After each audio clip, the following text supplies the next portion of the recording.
জুলাই আগস্টে ছাত্র জনতার আন্দোলনের মধ্য দিয়ে নতুন বাংলাদেশ অর্জন জাতিকে নতুন করে উদ্দীপনা যোগাবে এমন মন্তব্য করেছেন ঢাকা বিশ্ববিদ্যালয়ের উপাচার্য অধ্যাপক ডক্টর নিয়াজ আহমেদ খান।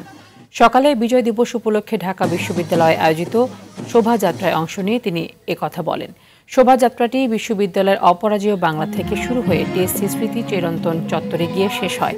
এতে অংশ নেন বিশ্ববিদ্যালয়ের শিক্ষক, শিক্ষার্থী সহ বিভিন্ন স্বেচ্ছাসেবীরা। অন্যদিকে ঢাকা বিশ্ববিদ্যালয়ের টিএসসির সড়ক দ্বীপে বিজয় মাসের প্রথম প্রভাত শীর্ষক আলোচনা সভা ও সাংস্কৃতিক অনুষ্ঠান করেছে পদক্ষেপ বাংলাদেশ নামক সাংস্কৃতিক সংগঠন।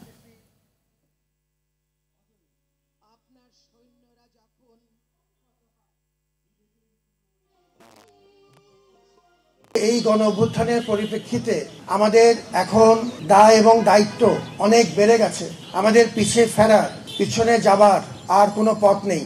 সবাইকে নিয়ে আমরা আমাদের দেশটাকে এগিয়ে নেব, যার যার পর্যায় থেকে তার দায়িত্ব পালন করব।